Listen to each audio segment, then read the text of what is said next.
Everybody says there's a lot of talk in the Irish media and across the Western world, particularly the European Union, on these new tariffs that's coming out pretty soon. As you see, it's March the 29th today, as I'm recording this video, so a few more days and we'll see Tuesday coming up. This is now Saturday, going into the Saturday morning as I'm recording this video. So we shall see, but what I would say is Micheál Martin could have done a lot more when he was over in Washington to lessen the effect on Ireland, particularly the role that Ireland has played in the United States. Take for example the Medal of Honour.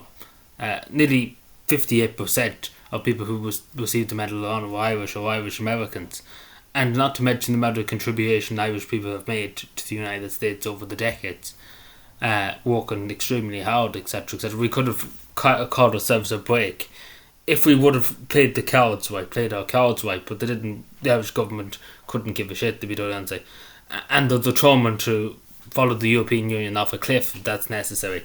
Because you hear from the Irish government, we're going to follow whatever the European Union says to do. We're going to let the European Union decide what to do, and how to proceed and how to do this and how to do that. You think the Irish government would say, look at Mr. Trump, President Trump, cut us some slack here. Ireland's done a lot for America and stuff like that. Give us a, lessen the blow on Ireland, let's put it that way. They could have done that. Ireland nearly has every right to do that because of all the things we've done, etc., etc. But again, it's up to the United States government what they want to do. It's their own country. We can't just tell them what to do, etc. But if we played our cards, we would have got probably a better deal.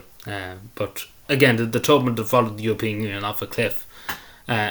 Because, and just to say, the Trump administration should have done it by country-to-country basis, instead of just a blanket tariff in the whole European Union. It would have been better by country-to-country basis, what country they wanted to target, instead of, what they're doing at the moment, I suppose. What we suggest, maybe they will go with what I'm saying they're going to do. Like, take for example, they're going to go with Denmark, they're going to hit them very hard with 100% tariffs and everything, right, something like that. Or take for example the Netherlands, Belgium, whatever. And then they don't put tariffs on, say, Germany or France or whatever. But we can talk to the cows come home, because the Irish media talk to the cows come home. So the Irish government is saying there could be hundreds of thousands of jobs. So I think they said nearly 200,000 or 86,000, yeah, around that. Depending on the house view, but that's what they're saying, around that. There's from 86 to 200,000 jobs. So mainly in the pharmaceutical, and obviously just general trade and stuff like that. A lot of Irish whiskey and Guinness and stuff gets exported, and Donald Trump's talking about a 25% tariff on that. But again, this could have been all solved if we didn't decide to follow the European Union off a cliff and worked out a deal in the background, without letting the European Union know about it and stuff like that. We could have done that as a sovereign independent country, but again, the person that went over doesn't believe in backwards looking at your sovereignty.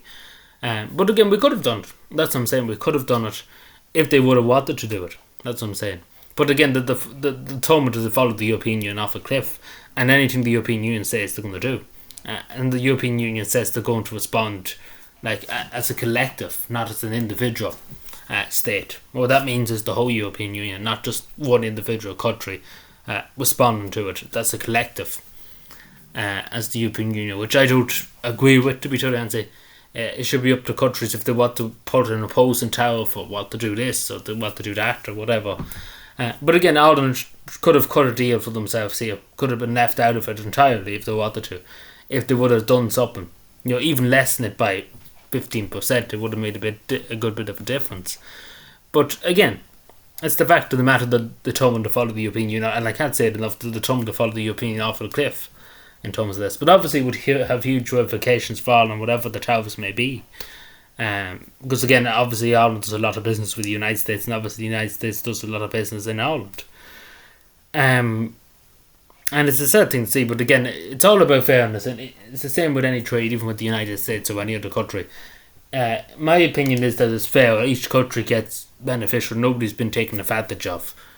And I think that's the most fairest way. Each country benefits equally, I suppose is the way to say. That no country over benefits and no country under benefits. It's just equal, equal trade. What I mean by that is that it's just, it's level. And also too, the Irish economy more than probably other countries. Like the whole world now is very modernized. What I mean by that is it's very open compared to years ago. A lot more stuff are moving around the world, etc., etc. It's more transparent, I suppose. You go, a more open economy is the word to use. And Ireland's particularly, and obviously with all the multinational companies here, etc., etc. Ireland was a huge open economy. It still is an open economy. So any kind of disruption in the global trade, let's put it that way, or the stock markets or anything, will have huge ramifications. Whatever we've seen with the Russian invasion of Ukraine, the ramifications in some regards in the Irish economy too.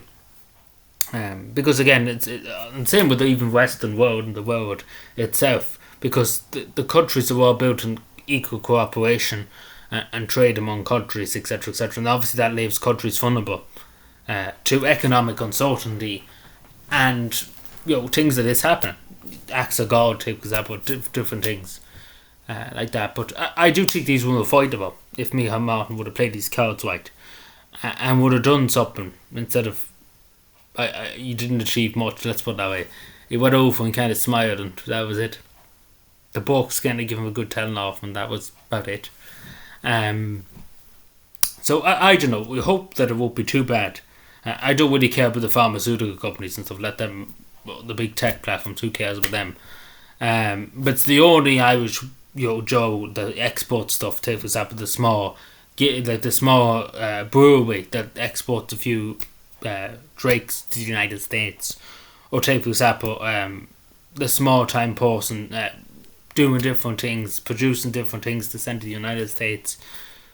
Irish gifts, take for example, to be sent over to the shops in the United States, they could be slapped on with tariffs, and not even that too, the tariffs too, it affects the consumer more than affects the country, because it's the consumer, because obviously the tariffs, the price of exporting things would be higher, and obviously the price has to come from someone. Who pays that? It's the consumer. It's not the shop. It's not the country.